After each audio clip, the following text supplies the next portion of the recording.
ગુજરાતી પરિવારો ખૂબ શ્રદ્ધાથી, ઉત્સાહ, ઉમંગથી આટલી એક વિશાળ સંખ્યામાં અહીંયા પધાર્યા છો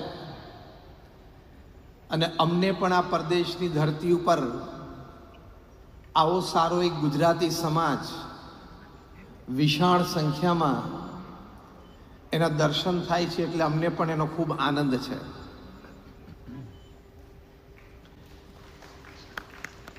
આ કન્વેન્શનનો મુખ્ય હેતુ છે કે આપણો સંપ અને સંગઠન ભાવ વધે. વ્યક્તિગત રીતે દરેક વ્યક્તિ બુદ્ધિશાળી છે, હોશિયાર છે, નાનો મોટો વેપાર કરે છે,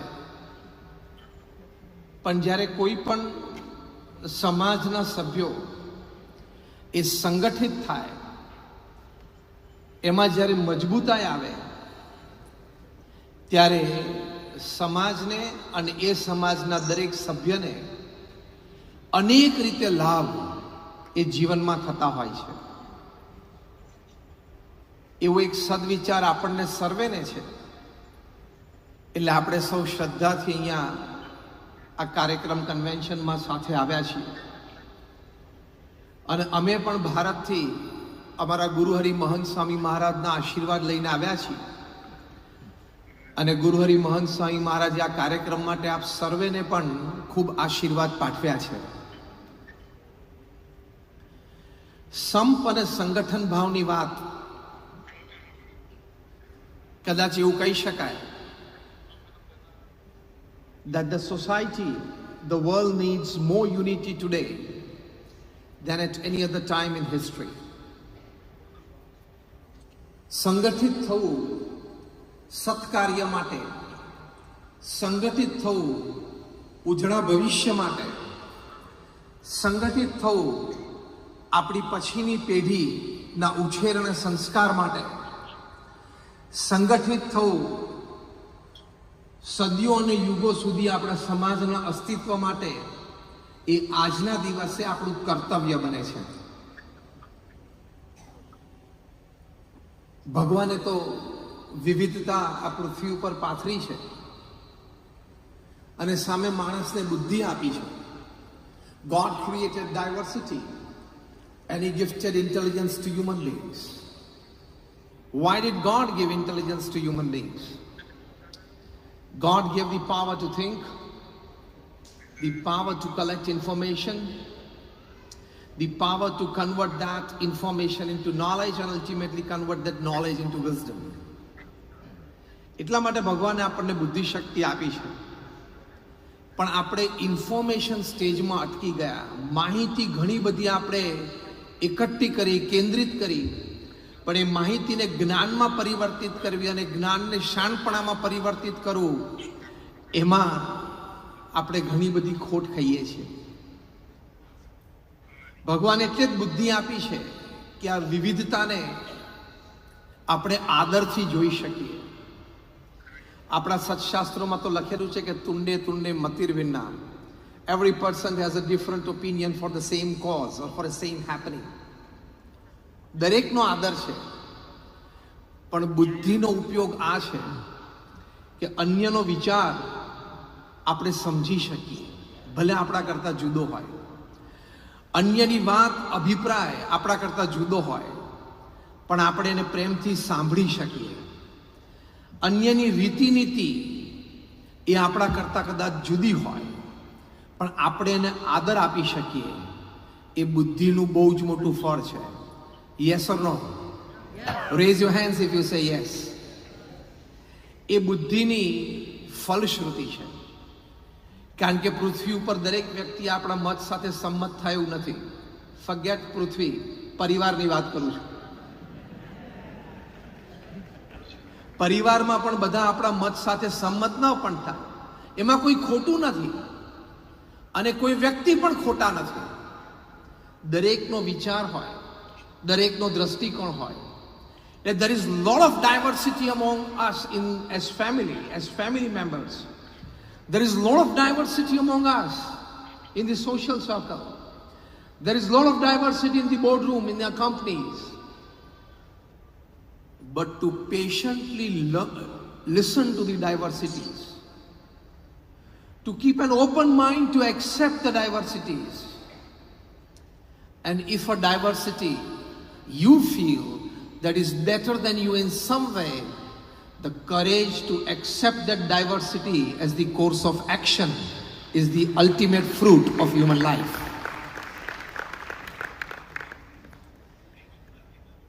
સંગઠન ભાવનો આ જ અર્થ છે અને એટલે જ આપણે ફ્લોરિડાના પણ બધા ગુજરાતી એસોસિએશન સંગઠિત થઈને આ કાર્યક્રમનું આયોજન કર્યું છે.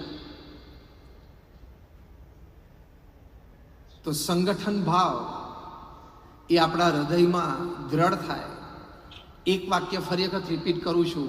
દરેક વ્યક્તિના વિચાર, હાવભાવ, વર્તણૂકની રીત અને અભિગમો તો જુદા જુદા હોઈ શકે, for the same cause, for the same happening.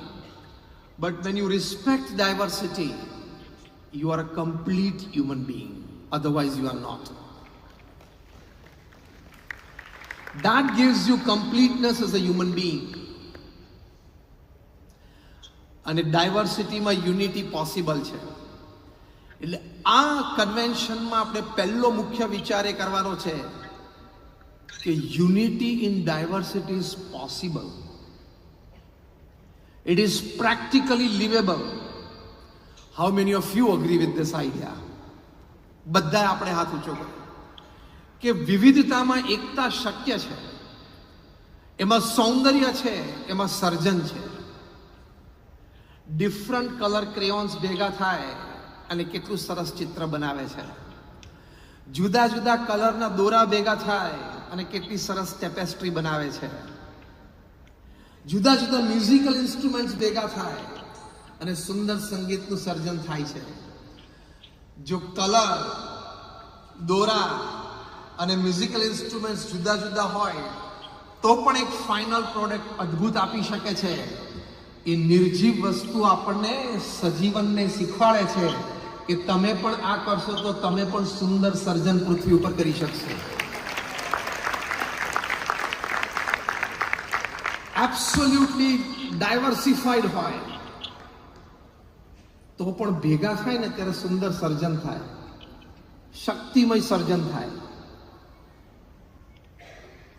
Sugar અને ટી ગ્રેન્યુલ્સ એટલે કે ચા, એ બંને વ્યક્તિગત રીતે એકબીજાથી સ્વાદમાં કેટલા જુદા છે.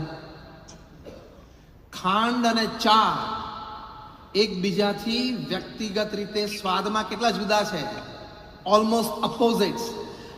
Tea granules and sugar are almost opposites when it comes to, they are almost opposite when it comes to taste. But when they come together, સાકર અને ચા બંને ભેગી થાય ત્યારે જે પીવાની ચા બને એ સવારે તાજગી આપે અને સાંજે ડિસ્ટ્રેસ કરે. My point in emphasizing is that when a crystal of sugar and granules of tea, they have absolutely opposite tastes, but once they decide to unite, their diversity becomes a taste for us. In the same way, family માં, social circle માં, સમાજમાં કે business circles માં completely opposite views હોય, then when you decide for a CMP, common minimum program, you can create a taste of your life. એ સર્જનની તાકાત છે. Unity in diversity is possible. હું તમને એક સરસ પ્રસંગ કહું. 1936ની સાલમાં બર્લિન, જર્મનીમાં ઓલિમ્પિક્સ રમાતી હતી. એ વખતે એક અમેરિકન એથ્લીટ હતા, એમનું નામ જેસી ઓવેન્સ. લોંગ જમ્પર હતા અને પ્રતિષ્ઠિત અને ઘણા બધા મેડલ્સ એમને પ્રાપ્ત થયેલા. એમને પહેલા બંને ક્વોલિફાઈંગ જમ્પ ફેલ થયા, એટલે ફાઉલ કર્યા. ત્રીજો ફાઉલ કરે તો એ કોમ્પિટિશનમાંથી બહાર નીકળી જાય.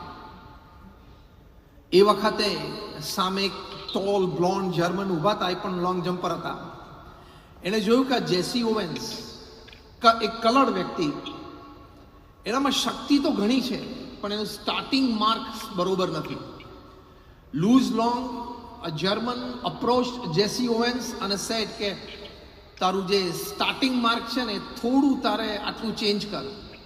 આ તારો લાસ્ટ ક્વોલિફાઈંગ જમ્પ છે. એને એડજસ્ટ કર્યું કારણ કે એમને પણ સાચું લાગ્યું. જેસી Owens did a wonderful jump. He qualified and went on to make a gold medal. અને ગોલ્ડ મેડલ એ જીત્યા. લૂઝ લોંગ જેમને એમને સલાહ આપી હતી એ સિલ્વર મેડલ જીત્યા. બંને જણા આમ ઇન આમ આખા સ્ટેડિયમમાં ફર્યા. આ ઓલિમ્પિક્સ જોવા માટે એડોલ્ફ હિટલર પોતે પેવેલિયનમાં એ વખતે બેઠેલા હતા. એ જોઈ રહેલા આ મૈત્રી, કારણ કે લૌકિક દ્રષ્ટિએ બહુ ડાયવર્સિફાઈડ હતી આ મૈત્રી, આ સાથે આવવું. એ મૈત્રીને વર્ષો આગળ વીતી ગયા. આ બાજુ બીજું વિશ્વયુદ્ધ થયું. લૂઝ લોંગની ફરજ આવી કે એમને યુદ્ધ કરવા જવું પડે. એ યુદ્ધમાં મરાયા. મરતા પહેલા એમણે ઇટલીથી અમેરિકા પત્ર લખ્યો જેસી ઓવેન્સને કે કદાચ યુદ્ધ તો હું સર્વાઈવ નહીં કરી શકું, પણ તું જર્મની આવજે અને મારા દીકરા કેય સાથે તું મિત્રતા કરજે અને એને સાચવજે. પછી તો લૂઝ લોંગનું મૃત્યુ થયું. જેસી ઓવેન્સ સ્પેશિયલી ટ્રાવેલ કર્યું એમણે. એ દરમિયાન 36 થી 44 ની વચ્ચે 8 વર્ષ બંને વચ્ચે પત્ર વ્યવહાર રહ્યો, એવી મિત્રતા રહી. જેસી ઓવેન્સ અહીંથી જર્મની ગયા, એના દીકરા કેયને મળ્યા અને he told him કે let me tell you something about your father. Your father was not just an excellent athlete, he was a great human being. એમ કહીને પોતાના જીવનના અને મિત્રતાના બધા પ્રસંગો કયા. બંને ફેમિલી વચ્ચે મિત્રતા રહી, દશકો સુધી ચાલી, જનરેશન સુધી ચાલી. અને આ પ્રસંગના 70 વર્ષ પછી 2009ની સાલમાં જ્યારે બર્લિનમાં વર્લ્ડ એથ્લેટિક્સ ચેમ્પિયનશિપ હતી, એ જ સ્ટેડિયમમાં હતી, ત્યારે ઓર્ગેનાઇઝર્સને એવી એક ઈચ્છા થઈ કે આ બંને પરિવારના ડિસેન્ડન્ટ્સને આપણે બોલાવીએ. એક કલર્ડ વ્યક્તિ અને એક ટોલ બ્લોન્ડ જર્મન, એ બંનેના પરિવારોને અહીંયા બોલાવીએ અને એ લોકોના હાથે આપણે બધાને મેડલ આપીએ. જેટલા એથ્લીટ્સ જીત્યા એ લોકોને જેસી ઓવેન્સના ડોટર અને લૂઝ લોંગનો સન કે એ બંને સાથે મેડલ આપ્યા. ત્યારે એક અદ્ભુત વાક્ય તે વખતે એક એક્સપર્ટ કોલમમાં લખાયું કે this is a symbol of internation friendship. International નહીં, હા, this is a symbol of internation friendship above racism and war.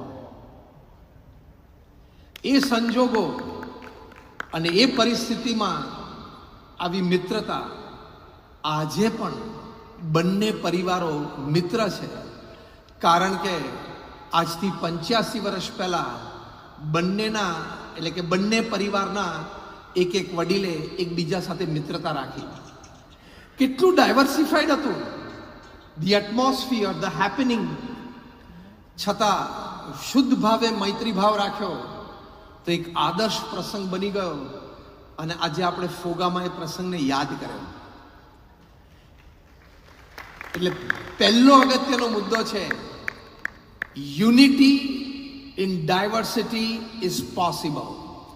Repeat with me what I say. Unity in diversity is possible. Again, unity in diversity is possible. આ તમારું tech અવે home number 1. If Jesse Owens and Luz Long and their families can remain friends for 3 generations even today, after having so much of diversity, we can. Yes. Give me a louder one. Yes. We can. Yes. Unity in diversity is possible. એની માટે આપણે પહેલા પરિવાર સંબંધી unity in ડાયવર્સિટીમાં થોડી વાત સમજવાનો પ્રયત્ન કરીએ. પછી સમાજ, કારણ કે પરિવાર છે એનાથી સમાજની રચના થાય છે. Families come together to create societies and communities. એટલે પહેલા આપણી ફેમિલીમાં યુનિટી ઇન ડાયવર્સિટી એ ખૂબ જરૂરી છે. કારણ કે પૃથ્વી ઉપર અત્યારે રોજ 9,800 ડિવોર્સિસ થાય છે. And it will touch the magical but unfortunate figure of 10,000 divorces per day. જાગ્રત અવસ્થામાં બોલું છું. રોજના 9,800 ડિવોર્સિસ થાય છે. આ તો પરિવાર. રોજના લગભગ 500 થી વધારે લોકો ડોમેસ્ટિક ગન્સથી મરે છે. આટલી બધી ઘૃણા પરિવારમાં, આટલા બધા સેપરેશન અને ડિવોર્સિસ પરિવારોમાં થાય છે, તો પહેલા પરિવારમાં જે ડાયવર્સિટી છે એમાં યુનિટી લાવવાનો આપણે પ્રયત્ન કરવો જોઈએ. એની માટે અમારા ગુરુ પ્રમુખ સ્વામી મહારાજ એક સરસ વાત કરતા. પ્રમુખ સ્વામી મહારાજ એમના વિશાળ અનુભવ પરથી વાત કરતા. How many of you had the fortune of having darshan of Pramukh Swami Maharaj? Raise your hands. Or 90% of you. પ્રમુખ સ્વામી મહારાજે અમે જે સંસ્થામાંથી આવ્યા છે BAPS સ્વામિનારાયણ સંસ્થા, એ સંસ્થાને બહુ જ એક જુદી કક્ષા પર મૂકી દીધી. સિંગલ હેન્ડેડલી. હવે હું જે સ્ટેટિસ્ટિક્સ બોલું ને બરોબર સાંભળજો. Single handedly, Pramukh Swami Maharaj created 1,300 institutions of social and spiritual service. 1300 hospital, hostel, school, college, community center, સંસ્કાર કેન્દ્ર, હરિમંદિર, મંદિર અને અક્ષરધામનું નિર્માણ પ્રમુખ સ્વામી મહારાજે 45 વર્ષ દરમિયાન કર્યું. એ પણ પોતાની ઉંમર 51 થી 95માં. જ્યારે આપણે રિટાયરમેન્ટના વિચારો ને ત્યારે સ્ટાર્ટેડ હિઝ કરિયર એટ 51. એટલે દર 15મા દિવસે એમણે સમાજને એક સંસ્થાની ભેટ આપી. આજે બધી સંસ્થા સવાઈ ચાલી રહી છે. પોતાની ઉંમર 51 થી 95માં પ્રમુખ સ્વામી મહારાજે 3.5 લાખ ઘરોમાં પધરામણી કરી.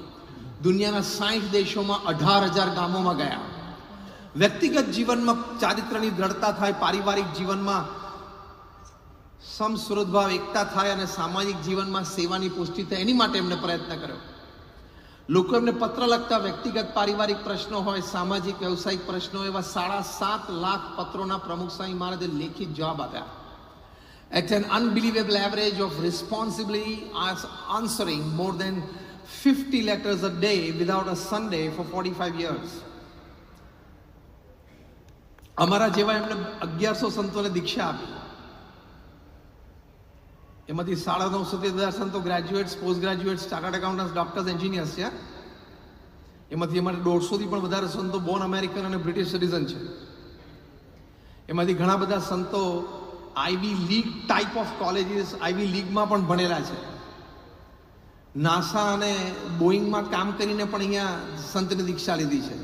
અમે તમને એટલા માટે કીધું કે તમને એમ ના લાગે કે નહીં ફાવ્યું હોય, નહીં જામ્યું હોય એટલે અહીંયા ગોઠવાઈ ગયા. ઘણી વખત એમ લાગે કે આને બિચારાને નહીં ફાવ્યું હોય, નહીં જામ્યું હોય. બધું ફાવેલું હતું ને જામેલું હતું. પણ પ્રમુખ સ્વામી મહારાજનું અતિ પવિત્ર જીવન, નિસ્વાર્થ સમાજ સેવા, ભગવાન પ્રત્યેની ભક્તિ જોઈને અમે અહીંયા આવ્યા છીએ. એ વ્યક્તિનો અનુભવ મારે તમને શેર કરવો છે. બેકગ્રાઉન્ડ મેં પ્રમુખ સ્વામી મહારાજનું એટલા માટે કહ્યું કે વ્યક્તિનું બેકગ્રાઉન્ડ હોય ને મનમાં, તો એમના વચનોની કિંમત એ વધારે સારી રીતે થાય. કે બોલનાર વ્યક્તિ કોણ છે, એમનો અનુભવ કેટલો છે. પરિવારમાં યુનિટી ઇન ડાયવર્સિટી માટે પ્રમુખ સ્વામી મહારાજ એક સૂત્ર આપ્યું: ખમવું, ઘસાવવું, અનુકૂળ થવું અને મનગમતું મૂકવું, તો યુનિટી ઇન ડાયવર્સિટી રહેશે. તો પરિવારમાં સંપીને સાથે રહી શકશો અને આનંદ કરી શકશો. દરેક પરિવારમાં 3 જણા હોય, 5 જણા હોય કે 7 જણા હોય, ખમવું, ઘસાવવું, અનુકૂળ થવું અને મનગમતું મૂકવું. રિપીટ વિથ મી: ખમવું, ઘસાવવું, અનુકૂળ થવું અને મનગમતું મૂકવું. તમારામાંથી કોઈ હાથ ઊંચો કરી શકે કે મારા પરિવારમાં કાયમ મારું ધાર્યું અત્યાર સુધી થયું છે? ભૂલથી એકાદો આંગળી ઊંચી કરો તો. કોઈ ના કરી શકે. એટલા માટે કે આપણે બધા સમજીએ છીએ કે પરિવારમાં દરેક પ્રત્યે આદર અને પ્રેમ હોય, દરેક પ્રત્યે રિસ્પેક્ટ હોય અને દરેકના અભિપ્રાયને આદર અને માન આપવાનું હોય. આપણે બધા સમજીએ જ છીએ, પણ છતાં ખમવાની વાત આવે ત્યારે નથી ખમી શકતા. મનગમતું મૂકવાની વાત આવે ત્યારે એમ નથી કરી શકતા. 99.9% તમારા ફેમિલીમાં જે ડિસિઝન હોય ને એ તમે બે ડાયવર્સિફાઈડ ડિસિઝન્સ હોય તમે એમ બોલો કે સારું હોય તમે કહો એમાં પતી જાય એવું હોય છે. હા કે ના? 0.1% મેક્સિમમ જ એવું હોય છે પરિવારમાં કે જેમાં ડિસ્કશન ડિબેટ ચાલે. તમે એમ કહો કે આ સમરમાં આપણે ઇન્ડિયામાં માથેરાન ફરવા જવું છે ને તમારા સ્પાઉસ કે સિમલા જવું છે, જવાનું ક્યાંય કહો?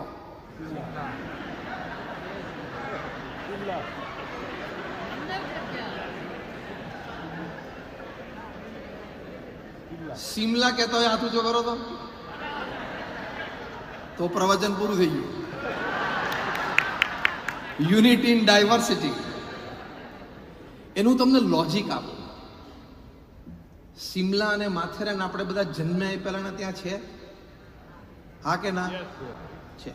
અહીંયા બેઠા છે આપણે બધાનો સ્વર્ગવાસ થશે પછી પણ સિમલા અને માથેરાન ત્યાં છે? સિમલા અને માથેરાન આપણે પૃથ્વી પર આવ્યા પહેલાના છે, આપણે જતા રહેશું પછી એ રહેશે. એટલે આ વર્ષે તમે સિમલા જઈ આવો, 2-4 વર્ષ પછી માથેરાન જવાય, સારું. તમારી ચોઈસ પ્રમાણે 3 વર્ષ પછી જશો તો ફેસિલિટી જરા 2-4 સારી હશે, યુ વિલ એન્જોય બેટર. અત્યારે સિમલાનું માથેરાન કરવા જશો તો બરફ ઓગળવા માંડશે. ખબર પડી કે બરફ ઓગળે એટલે શું થાય? ખમવું, ઘસાવું, અનુકૂળ થવું ને મનગમતું મૂકવું, આ પણ એક તમારું ટેક અવે હોમ નંબર 2.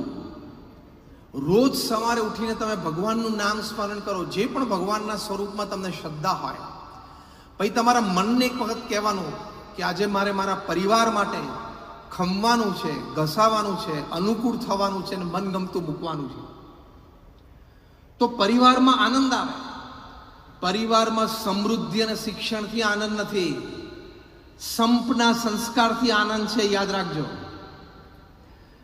શિક્ષણ જરૂરી છે, સમૃદ્ધિ જરૂરી છે, પણ સંસ્કાર અતિ આવશ્યક છે. શિક્ષણ અને સમૃદ્ધિ હોય પણ સંસ્કાર ના હોય તો એ શિક્ષણ અને સમૃદ્ધિ કંઈ જ કામમાં નથી આવતું. We have seen thousands of such happenings. You might also be a witness to many such happenings in your social circles or neighborhood or in your relatives. અત્યારે ભારતમાં સુપ્રીમ કોર્ટમાં એક કેસ ચાલે છે. 11,000 કરોડનો મામલો છે. સામે પાર્ટી છે, સગી માં અને દીકરો, biological mother and son are fighting for 11,000 crore rupees. બંનેના વકીલ છે. મુંબઈથી આગલા દિવસે સાંજે ફર્સ્ટ ક્લાસ કે એક્ઝિક્યુટિવ ક્લાસમાં દિલ્હી ટ્રાવેલ કરે, 5 સ્ટાર હોટલમાં સ્વીટ રૂમમાં રહે. બીજે દિવસે બંને જણા કોર્ટમાં એપિયર થાય. સુપ્રીમ કોર્ટના સિનિયર એડવોકેટ્સ એટલે એક અપિયરન્સના 8 લાખ, 10 લાખ, 12 લાખ, 15 લાખ રૂપિયા ચાર્જ કરે. અને બંને નક્કી કર્યું છે કે આપણે વારાફરથી મુદત લેવી. ખબર પડી? બંને વકીલોને સરસ 4 બેડરૂમ હોલ કિચનનો ફ્લેટ છેલ્લા 2.5 વર્ષ આ કેસ લડતા અંધેરીમાં થઈ ગયો. તો શું કામ કેસ લાંબો ના ચલાવો? That's another chapter. What I want to convey is, જે માતા છે આ કેસમાં એ 1960માં સાઉથ મુંબઈથી એક પ્રતિષ્ઠિત કોલેજમાંથી ગ્રેજ્યુએટ થયેલા છે. Son છે is also graduate from Mumbai. He did his another graduation from London School of Economics and he did his masters from Boston University. એટલે આ પરિવારમાં શિક્ષણમાં કોઈ ખામી ખરી? 11,000 કરોડનો મામલો છે એટલે સમૃદ્ધિમાં કઈ ખામી કરી? પણ માતૃદેવો ભવ પિતૃદેવો ભવ એ સંસ્કારમાં ખામી છે ને એટલે સુપ્રીમ કોર્ટમાં કેસ ચાલે છે. સંસ્કાર અગત્યના છે. એટલે પ્રમુખ સ્વામી મહારાજ એક સરસ વાત પોતાના અનુભવ પરથી કહેતા, I am quoting in word to word and letter to letter. Pramukh Swami મહારાજ કહેતા કે જો તમે તમારા સંતાનોને અને તમારા પરિવારજનોને સંસ્કાર નહીં આપો તો એક દિવસ એવો આવશે કે તમારે સંપત્તિ અને સંતતિ બે ખોવાનો વારો આવશે. જો આવ્યો એટલે પહેલા પરિવારમાં આપણે યુનિટી કરવાની. મોટું મન રાખવું, થોડુંક જતું કરવું, સામેવાળી વ્યક્તિનું મન સાચવવાનો પ્રયત્ન કરો તો ઘણા બધા પ્રશ્નોમાંથી બચી જશો તમે, ઘણા બધા સ્ટ્રેસમાંથી તમે બચી જશો અને પરિવારના વિભાજનમાંથી પણ બચી જશો. અમદાવાદમાં એક જજ છે, અત્યારે તો રિટાયર થયા, એમનું નામ જજ જસ્ટિસ B.D. સોની. ત્યાં અમારા હરિભક્તોની એક શિબિર હતી, 10,000 જેટલા હરિભક્તો હાજર હતા. એમની વચ્ચે અમે B.D. સોની સાહેબનો એક ઇન્ટરવ્યુ રાખેલો. ફેમિલી કોર્ટમાં એ 30 વર્ષ સુધી પોતે જજ રહ્યા, રિટાયર થયા ત્યારે ડિસ્ટ્રિક્ટ જજ હતા. પોતાના કોર્ટમાં એમણે 30,000 ફેમિલી ડિસ્પ્યુટ્સ સાંભળ્યા છે અને એમાં જજમેન્ટ આપ્યા છે. એટલે ફેમિલી ડિસ્પ્યુટ્સ ઉપર વાત કરવા માટે આ વ્યક્તિ કેટલા ઓથોરાઇઝ કહેવાય? 30 years, 30,000 family disputes in his court and 30,000 judgments written in this disputes.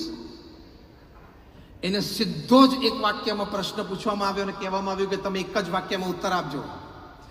સીધું જ એમને પૂછવામાં આવ્યું કે તમારી દ્રષ્ટિએ, તમારા અનુભવ પ્રમાણે પતિ પત્નીના ડિવોર્સ, ભાઈ ભાઈ વચ્ચે ધંધાકીય ઝઘડા, બાપ દીકરા વચ્ચે ઘર્ષણ, friction when the new generation comes in business, અને જે યુનિવર્સલ છે mother in law, daughter in લોના ઇશ્યુઝ. પહેલા ત્રણમાં કોઈ કેમ ના હશે, છેલ્લામાં જ હશે?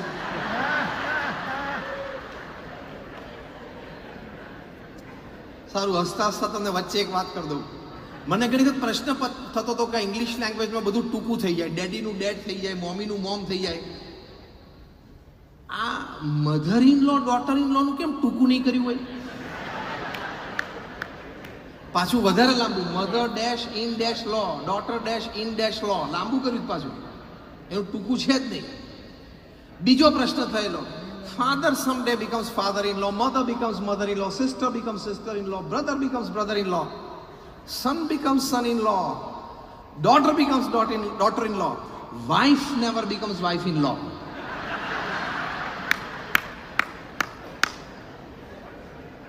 એનું કારણ શું? she is the law. એટલે પ્રશ્ન, એટલે યુનિટીમાં પ્રશ્ન. જજ B.D. સોની સાહેબે જ્યારે એમને પ્રશ્ન પૂછ્યો કે તમે 30,000 ફેમિલી ડિસ્પ્યુટ્સ તમારી કોર્ટમાં એઝ અ જજ સાંભળ્યા છે, બંને પાર્ટીને સાંભળી છે અને તમે જજમેન્ટ લખ્યા છે, તમારી દ્રષ્ટિએ એક જ વાક્યમાં ફેમિલી ડિસ્પ્યુટ્સના મુખ્ય કારણ શું છે? જે આપણે વાત ચાલે છે ને, યુનિટી, સંગઠન ભાવ તૂટે છે ક્યાંથી? Without slightest hesitation, without a seconds delay, જજ B.D. સોની સાહેબ બોલ્યા કે tolerance and acceptance has gone down to 0 level. સહન કરવું અને સામેવાળી વ્યક્તિને સ્વીકારના ભાવનાથી એની સાથે મળવું એ 0 લેવલ ઉપર જતું રહ્યું છે. કારણ કે દરેકને ઈગો છે ને, મારી બુદ્ધિ વધારે છે, મારી આવડત વધારે છે, મારી પાસે બેક સપોર્ટ સિસ્ટમ સ્ટ્રોંગ છે, મારો બિઝનેસ $multi-million છે, મારી સોશિયલ કનેક્ટિવિટી આટલી સારી છે, મારી પાર્ટીમાં આટલા લોકો આવે છે, મારા ફોનમાં ત્રીજી રિંગે આ 5 કોંગ્રેસમેન, આ 5 સેનેટર એ ફોન ઉપાડે છે. દરેક વ્યક્તિને કોકને કોક વાતનો ઈગો છે, એટીટ્યુડ છે. પણ સમજવાનું, સાંભળજો હા, every third person sitting besides you or every third person in the queue when you are at the mall or shopping center is in some way more intelligent than you. હા કે ના? કોક રીતે તો તમારા કરતા વધારે ઇન્ટેલિજન્ટ છે કે નહીં? Every third person. Do you believe in this statement? તો ઈગો ઓછો કરી નાખવાનો એટલે યુનિટી રહેશે. તો ઈગો ઓછો કરી નાખવાનો એટલે યુનિટી રહેશે.